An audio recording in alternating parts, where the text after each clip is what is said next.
¿Cómo les va? Muy buenos días. Exactamente 11 de la mañana. Faltan algunos segundos nada más.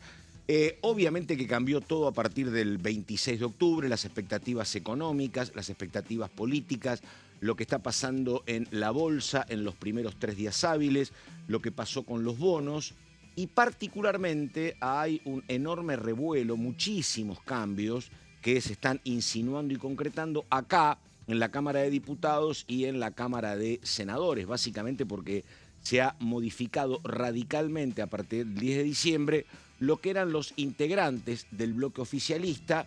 Sigue igual lo que es Fuerza Patria, pero obviamente de aquel bloque menguado de 63, de 30 y pico de diputados propios que tenía La Libertad Avanza, se pasa ahora a un bloque que más que lo duplica, más socios y aliados, que antes había más dudas y ahora a partir del resultado electoral se están alineando y acercando notoriamente al gobierno y al oficialismo. Hay un montón de cuestiones entre que se empieza a discutir el presupuesto 2026. Una de las cuestiones que me parece que se han modificado radicalmente es que de aquello que era la idea de que el 4 de noviembre hubiese dictamen para el presupuesto, hoy, visto los números que va a tener el oficialismo a partir del 10 de diciembre, me parece que ese presupuesto 2026 tiene destino de prórroga. Me parece por lo que he visto y hablado, pero estoy con expertas. Carolina Ramos, ¿cómo le va? ¿Qué dice? Buenos días. Buenos días, bueno, gracias por lo de experta. Vamos a intentar descular un poco todo Hablaste esto, seguro Pato. con más gente que yo. Yo hablé con varios, pero contame. Bueno, estamos instalados acá desde el lunes, Sí. porque hay muchísima actividad. De hecho, estamos en la previa, Pato, de una reunión, una nueva reunión de la Comisión de Presupuesto y Hacienda, donde está previsto que en minutos nada más exponga el ahora canciller, ¿no? Pablo Quirno, cuando fue citado Ahí estaba... está, mirá, todavía poca gente, raleado el Todavía escenario. nadie en la sala de reuniones del anexo C. Cuando fue invitado lo hizo en calidad de secretario de Finanzas, ahora como canciller. Bueno, vamos a ver un poco por dónde van las preguntas de la oposición, ¿no? Si van por el lado del presupuesto o también desde su rol de canciller con lo que tiene que ver con la negociación con Estados Unidos. Pero sin dudas, Pato, el clima en el Congreso en general cambió rotundamente. Sí. Vos ves a los diputados de La Libertad Avanza y el PRO realmente exultantes con la victoria del domingo, una victoria que no se esperaban, sobre todo en provincia de Buenos Aires. Y estamos viendo, Pato, momentos de rearmados. Todavía verdes, todavía falta madurar el tema de cómo se van a conformar los bloques e interbloques, pero ya están habiendo conversaciones para ver cómo se configura en definitiva la nueva Cámara, porque claro, tenemos números de listas libertarias donde entraron también diputados del PRO y de la UCR. Sí. ¿Cómo se reconfigura todo eso? Bueno, UCR muy cercanos como los mendocinos, por ejemplo, y PRO también muy cercanos, con un dato que tal vez también te acerque o te aleje un poquito, que es la reunión muy anunciada de mañana viernes de Javier Milei con Mauricio Macri. Otra reunión. Exacto. Y hoy, ya que mencionás reuniones, hoy a la tarde Milei recibiendo a los gobernadores. No todos los gobernadores, no, hay que aclararlo. 17 creo, ¿no? 17, 18 gobernadores que son los gobernadores tildados de dialoguistas que firmaron en su momento el acta de mayo, el pacto de mayo en... El 9 de julio, en realidad, lo firmaron del año pasado. La fría noche, sí, de Tucumán. Esa helada noche en Tucumán. Sí. No fueron convocados los gobernadores peronistas / kirchneristas como Axel Kicillof, directamente no se los convocó. La Pampa, La Rioja, Formosa. Exactamente, sí. Esos 4 gobernadores no fueron convocados, el resto van a ir. Moderadas expectativas, Pato, por parte de los gobernadores. 2 cuestiones. Una, lo que dicen es, en estas reuniones multitudinarias, la verdad es que no se resuelve mucho. Sí. Es más factible que sucedan cosas cuando hay reuniones mano a mano. Eso por un lado. Y por otro lado, lo que dicen es probable que esta foto de hoy le sirva más al gobierno nacional para mostrar esta apertura al diálogo, esta nueva etapa de gobierno, que a nosotros que por ahí nos vamos sin nada. Pero lo cierto, Pato, es que hay que poner el ojo en varias cuestiones en la reunión de esta tarde. Pero perdóname, presupuesto, perdóname. Vos, como he visto la mirada de algunas colegas que también respeto mucho, ¿Vos creés que este presupuesto 2026 ya está para postergarse para después del 10 de diciembre o no lo pondrías tan seguro ese tema? Hay más posibilidades de que suceda eso que hasta hace una semana, ¿no? El clima, como te decía, cambió completamente. Tenemos por delante la fecha del 4, del próximo martes. El emplazamiento. El emplazamiento donde se debería dictaminar. ¿Qué va a pasar el martes? Es algo que no está definido. En Encuentro Federal, que está liderado en este caso por Nicolás Massot, que es el representante de ese bloque en la comisión, mantienen firme todavía el dictamen propio que tenían pensado presentar. Lo que pasa es que están esperando que del otro lado el gobierno ofrezca no un compromiso de palabra, que firme la convocatoria extraordinaria, que salga publicada en el boletín oficial y que se incluya el presupuesto y que además el presupuesto incluya las 3 leyes aprobadas por el Congreso que no se están cumpliendo. Claro. Entonces, esas son las... O sea, que el presupuesto determine cuáles son los fondos para el Garrahan, para discapacidad y para universidades. Exactamente. O sea, esa condición, digamos, está firme. No ceden todavía en eso. Quieren ver que haya una convocatoria extraordinaria, que se incluya el presupuesto y que el presupuesto contemple eso.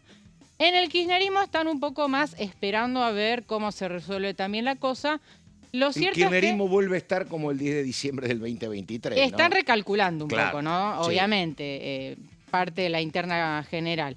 Y en el gobierno y el PRO, por supuesto, lo que dicen es hay que esperar después del 10 de diciembre, sobre todo porque es lo que la sociedad votó y va a ser más representativo de lo que vimos el domingo. Una cuestión del kirchnerismo, digo, es lo que corresponde, es cierto, no es el único, pero ayer me llamó un poco la atención esta particularidad. Yo me fui de acá alrededor del mediodía, cerca de las 13, ya estaban discutiendo duramente el tema presupuesto, ya tenía, como le corresponde como jefe del bloque, un rol importante Germán Martínez. Sí. Pasó mi vida, por ahí prendí la transmisión de DTV alrededor de las 3, 4 de la tarde, estaban discutiendo presupuesto, pero volví antes de ver Racing Flamengo, eran, te digo, 9:30 de la noche, y estaban terminando en el Salón Azul las reuniones con los candidatos a defensores del pueblo. Y un tema que pasa bajo el radar. Exactamente, pero estaba todavía trabajando Germán Martínez, llevaba 12 horas seguidas con Eduardo Valdés, digo. No es el único, son días, pero particularmente Martínez es un tipo que en su condición de jefe de bloque está siempre y prestando atención a temas que son muy diversos, ¿no? Muy diversos. Porque pasar del presupuesto a Defensoría del Pueblo, te digo, no hay un campo, pero hay distancia. Mira, así que dale. Uno puede estar de acuerdo o no con sus ideas, pero nadie puede negar que es un jugador de toda la cancha. Totalmente, y exactamente. Y está presente en cuestiones que son muy distintas, ¿me entendés? Sí. Bueno, y ese hay un el nivel rol de conocimiento de él que siempre está por encima de la media. Es el rol que tiene que ocupar un jefe de bloque en realidad, ¿no? Sí. Igualmente, históricamente, y yo he vivido varias conformaciones del Congreso, es raro que un jefe de bloque participe tanto en las comisiones. Por ahí a veces asumían un rol más de conducción política. Totalmente. Pero Germán le pone otra impronta, ¿no? Es muy protagonista en los debates. Sí. Así que bueno, a ver, Ramos, primero, entonces, se va a resolver en los próximos días, el 4 de noviembre, posiblemente, lo que tiene que ver con si el presupuesto 2026 se vota en extraordinaria. Sí. Cosa que desde la lógica del gobierno, un gobierno empoderado, tiene mucho. Te va a decir, a ver, me votaron el 26 de octubre, me convalidó el 40%, te gané en la provincia de Buenos Aires, te gané en Córdoba, te gané en Santa Fe, en gran parte del país. Así que vamos a resolver esto con los nuevos integrantes. Sí. Te escucho, te atiendo, pero después del 10 de diciembre, ¿no? Sí, vos lo escuchás a Martín Menem, que dicho sea de paso, dio varias notas esta semana, obviamente uno de los que se sienten los grandes ganadores, ¿no?, de la elección. ¿Qué es lo que dice Martín Menem? Primero, no tuvimos tiempo de analizar el presupuesto. Es cierto, si bien hubo varias reuniones de comisión, la reunión donde se cocina el presupuesto se reunió una sola vez esa mesa, ¿no? Eso por un lado. Por otra parte, los diputados que van a votar el presupuesto con la conformación actual fueron electos en 2021. Claro. Otra Argentina. Totalmente. Es lo que dice Menem, ¿no? Entonces, bueno, esperemos al 10 de diciembre. Pero ¿qué pasa, Pato? Insisto. Perdóname, una sola cosa respecto a Menem, que supongo vamos a coincidir. Creo que es el mejor momento de Martín Menem desde que llegó acá, ¿no? Porque llegó, viste, con dudas. nadie conocía el peso que iba a tener en su momento Karina Milei y lo que resolvía Karina Milei. Siempre estuvieron diciendo, che, cuidado que tropieza y el candidato es Ritondo, ¿no? Siempre. Estaban todos los fantasmas previos al resultado. Y el único que acompañó a Karina Milei, porque a lo mejor es menos conocido, tal vez iba también Lula y yo lo veía menos, pero lo único que aparecía en las fotos, en 24 viajes al interior, armando el sector libertario, después de tropiezos, como vos decías, che, pero ¿qué armaron en Corrientes? ¿A vos te parece en Santa Fe ir con Pellegrini, en Córdoba ir con Roca? Bueno, ¿viste? Terminó siendo una estrategia exitosa. Claro, entonces, sí. digo, creo que es el mejor momento, ¿no? Sí, de hecho, el mismo domingo, Pato, en horas de la tarde, ya cuando se empezaba Apareció a gestar al lado de... el clima Claro. en el Hotel Libertador, el búnker libertario, sale Karina Milei a hablar, a agradecer a la militancia, a los fiscales, con un Martín Menem al lado. Claro. ¿No? Es que era el único, te digo, ¿vos te acordás todos los viajes que había? Vos Sí, decías, sí. La Rioja, Tierra del Fuego, que se quedaron sin avión. Bueno, era una cosa... La Rioja, él contó esta semana Sí. en estas notas que dio que La Rioja fue la primera provincia donde se constituyó la Libertad Avanza como partido con Claro. él como presidente, ¿no? Sí, sí. Así que bueno, nada, hay que elegir autoridades también de la Eso Cámara. va a ser en los primeros días de diciembre. O sea, la semana previa al 10 de diciembre se hace la sesión preparatoria, donde por mayoría simple se vota presidente, vices y secretarios también, ¿no? Hasta hace una semana la figura de Menem estaba en cierta duda. Hoy te Claro. diría que está absolutamente reivindicado para A ver qué continuar. escuchás acá, porque lo que todavía no está tan saldado es eso de que Karina Milei y Martín Menem dicen, bueno, escúchame, ganamos en todos lados, esto es nuestro. Lo que se plantea es quién tiene el contacto con los gobernadores, lo tengo que tener Sí. acá porque yo soy el que tengo que manejar la Cámara. Ahora, esa cuestión todavía no está saldada, por lo menos públicamente. Lo que hizo Milei cuando agradeció fue agradecerle a Karina Milei y a Santiago Caputo, ¿no? Sí. Y la verdad, lo que uno sabe desde acá es que los vínculos con Santiago Caputo nunca fueron buenos y ahora tampoco, ¿no? Eso lo A pondría ver. me consta que Santiago Caputo habla con diputados. No, claro. Habla con diputados, o sea, hay puentes ahí tendidos, ¿no? Sí, no, él sí. Además, No sé si están tan cómodos Karina Milei y Martín Menem con este vínculo. Bueno, Me por parece que eso. quieren tener la hegemonía lógica. exactamente, Claro. eso es lo que sucede, ¿no? Claro. Recordemos además, Santiago Caputo fue el armador de esta reunión con Barry Bennett en su momento, Sí, claro. de la que participaron Ritondo, Pichetto y De Loredo. Esos puentes están tendidos, con Pichetto sobre todo. Lo que pasa es que la duda es si la voz de Santiago Caputo es realmente la que representa a todo el gobierno o no. Claro. ¿No? Pero los diálogos existen. Sí, sí, son diálogos que me parece que antes se soportaban y que ahora incomodan y que te están planteando, che, resolvamos esto. Dicen que incluso el gobierno americano dice, che, ordenen esto, ¿no? Y sí, Que es con complicado porque en esto está la cuestión de quién es el jefe de gabinete, porque el jefe de gabinete está por encima de la Secretaría General y del Ministerio del Interior. Sí. Y entonces, bueno, si el jefe de gabinete es Guillermo Francos, no hay problema, pero ¿y si no es Guillermo Francos?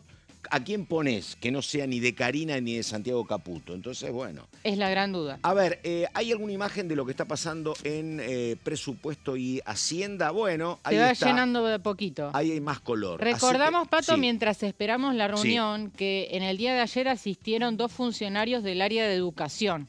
Asistió el secretario de Educación, Carlos Torrendel, y el subsecretario de Políticas Universitarias, Alejandro Álvarez. Muy picante, Álvarez, ¿eh? A ver, te pregunto, hijo de un tipo histórico del peronismo, como el fundador de Guardia de Hierro, el gallego Álvarez, un tipo muy, muy importante en la historia del peronismo desde los 60 hasta los 90.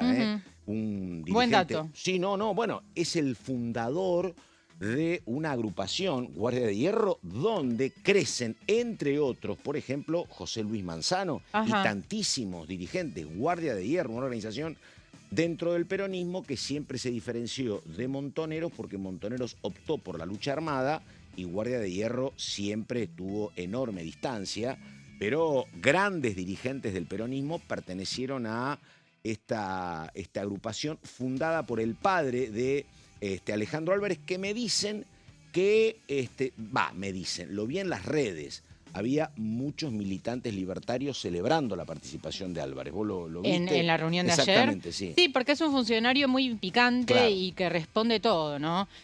Fundamentalmente confrontó mucho, obviamente, por el tema del presupuesto Claro, universitario. con el humorismo, sí. Lo que aseguran desde el gobierno es que los fondos para universidades están garantizados, que Sí. no existe ningún tipo de No se cerraron éxodo. facultades. Ah, dijo, bueno, sí, cuando sí. dijo el logro es no haber cerrado universidades, hubo aplausos sarcásticos, ¿no? Irónicos. De parte de la oposición, pero sí, reivindican que no hubo un éxodo de docentes.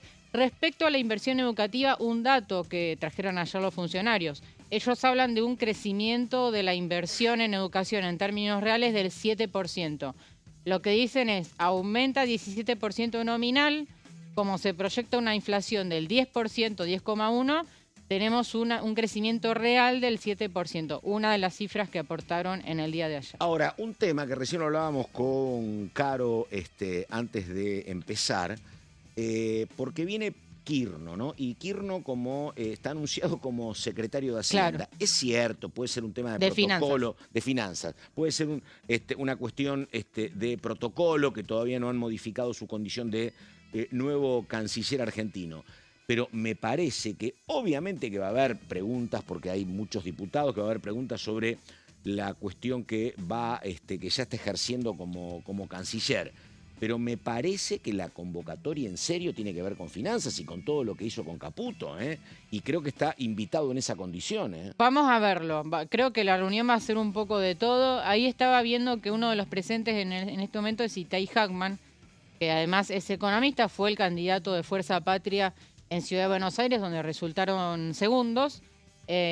Así que, ¿por qué digo esto? Porque Diga. el kirchnerismo, Pato, está pidiendo, y ya hay un dictamen firmado en ese sentido, para que todas las negociaciones con Estados Unidos pasen por el Sí. Congreso, ¿no?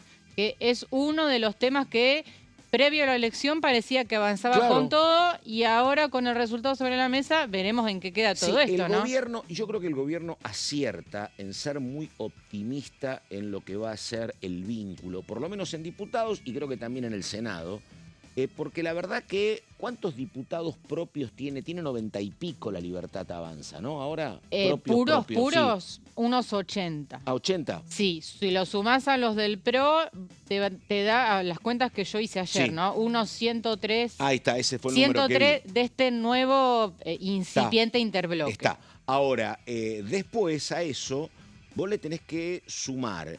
La verdad, me parece a mí que después del resultado, después de lo que es la reunión de hoy y lo que es la historia, muchos diputados que responden a gobernadores, ¿me entendés? La verdad... ¿En el interbloque decís? No, cuando tengas que Ah, sumar... cuando para tengas el que número. Claro, cuando tengas que votar, cuando tengas que lograr quórum. No sé qué va a pasar en el 2026 y en el 2027, que hay elecciones. Pero ahora, el margen, viste, digo, a ver... vos sos diputado por Misiones o por Río Negro, o por tantísimos lugares. Digo, en Córdoba, por ejemplo, ¿no? Yo entiendo que vos podés explicar un montón de cosas, pero vos te vas a oponer a alguna política nacional del gobierno cuando vos perdiste. No. O sea, el discurso... Podés oponerte, pero es complicado, ahí está. Mirá, previo a la reunión ¿viste? de hoy en Casa Rosada, hubo un diálogo entre los gobernadores de Provincias Unidas que deciden asistir juntos, ¿no? Como frente, como Claro. bloque al encuentro de hoy. Y la línea es acompañar lo que consideran que está bien y rechazar lo que consideran que está mal. O sea, no es un rechazo rotundo a todo, ¿no? Claro. Entonces, No. obviamente que ahí el gobierno se ilusiona. Hay otros gobernadores, Pato, que no están en Provincias Unidas, pero que también el gobierno los está viendo con mucha tentación, ¿no? No sé, pienso en Salta, Pero en claro. Catamarca, no sé, Tucumán. Y además, aquí nadie come vidrios. Yo no sé cuánto mide hoy la imagen de Milei, pero la imagen de Milei, que era muy alta durante gran parte del 24 y que después bajó, seguramente se ha revalorizado. Y cuando un gobernador toma decisiones, está mirando su imagen y está mirando la imagen del presidente. Es que Y seguir un presidente que mide más de 50 más 1 y obviamente se lo cuida porque es una imagen nacional. Entonces vos no querés ir contra el presidente que tiene tal vez una imagen como la tuya o más alta. Entonces acompañás. Es que sí, seguir en la misma tónica cuando hubo un resultado muy contundente a favor de la Libertad Avanza sería cegarse a la realidad, ¿no? Y Eh, perdóname, y yo digo eso, obviamente cuando había, a ver, temores comprensibles en la oposición para decir, che, ¿cómo voy a acompañar a un presidente que se está enfrentando con los discapacitados, con el Garraham y contra las universidades? sí. Bueno, a lo mejor ese elemento que parecía en abstracto como muy complicado para mi ley, a lo mejor no tiene tanto efecto.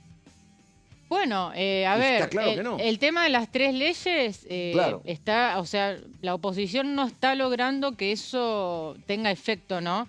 Y el gobierno, Mismo mientras tanto, por ejemplo, aumentó lo que era... el nomenclador. Exactamente. En el día de ayer, sí, Exactamente. a través de una decisión de Guillermo Franco, no es igualmente el No. aumento que la No, no, oposición no, no, esperaba, ni tampoco significa que estén cumpliendo con la ley. Eso hay que aclararlo, Pato. No, no, La sí, ley sí. de emergencia en discapacidad contemplaba muchísimas otras cuestiones. El gobierno está solamente atendiendo a medias una, ¿no? Pero bueno, este es el escenario. Y perdóname, porque la verdad con Ramos uno puede recorrer varios temas y puntos. Lo otro, reforma laboral. Sí. Porque lo he visto de recorrida mucho Alejandro Cacase, que es un tipo muy sólido para explicar. Estuvo en La Nación Más ayer.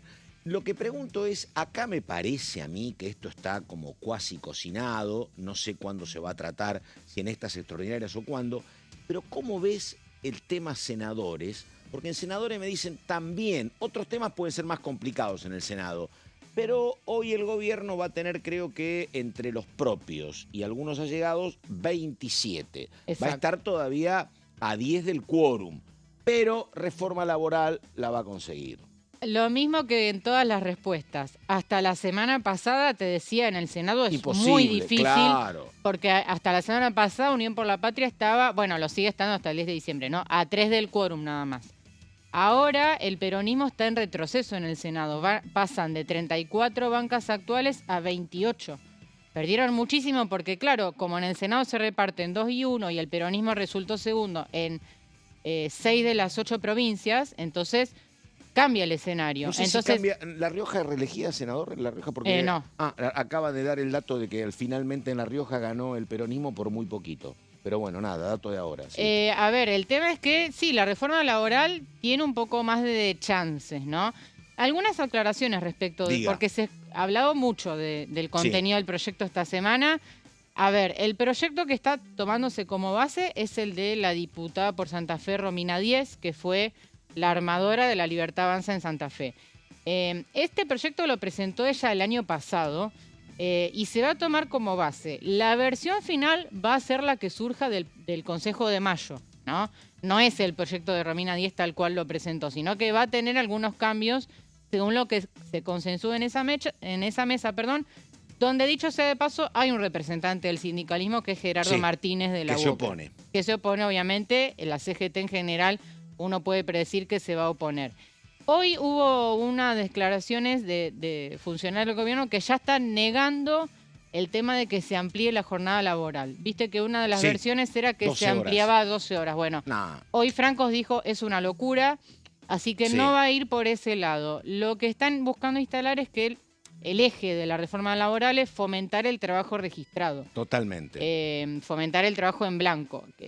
Dar incentivos al sector privado para también registrar. El tema de también el banco de horas, esto es que se habrá confundido con el tema de las 12. Digo, si un día tu jornada es de 8 y un día trabajas 10, al otro día puedes acordar con la patronal trabajar 6, por ejemplo. Exacto. La idea un poco, me parece a mí, es flexibilizar lo que es los convenios colectivos para adaptarlos a cada situación. Totalmente, ¿no? Y me parece que van a pretender trabajar mucho, mucho a partir de que vos ingresás, porque lo otro es una legislación, ya no podés modificar, la cuestión de las indemnizaciones. Exacto. Y lo otro, lo que te explican en materia de ninguna manera se va a cercenar el derecho a la huelga, pero sí se va a hacer hincapié en alguna cuestión como toma de fábricas, por ejemplo, o imposibilidad de acceso. Bueno, ahí hay un ejemplo concreto. En diputados se aprobó un proyecto para declarar servicio esencial la educación. Claro. Y eso significaba... Te impide parar. No te impide, te lo limita. Te lo limita, porque tenés que por lo menos prestar depende de la dotación, 30%. Claro, 40%. una dotación mínima presente. Bueno, eso no pasó en el Senado. Ahí ya tenés un ejemplo concreto de que este Senado actual no avanzó con el límite del derecho a huelga en educación. Claro. Esto después del 10 de diciembre va a cambiar, así que vamos a ver qué pasa y si se avanza con más servicios esenciales. Es un dato histórico nada más, ¿no? Pero hoy es un aniversario de la victoria de Raúl Alfonsín, el 30 de octubre del 83. Y recordamos, vos que mentás al Senado, que uno de los objetivos fundamentales del gobierno radical de aquel momento era la reforma laboral, porque en aquel momento el gran contradictor del gobierno de Alfonsín era la dirigencia gremial. Y se la quería modificar con una nueva ley gremial que fracasó en el Senado por un voto, con el voto de Elías Zapá, que era el representante de Neuquén. Así que bueno, están para empezar en la comisión, a ver.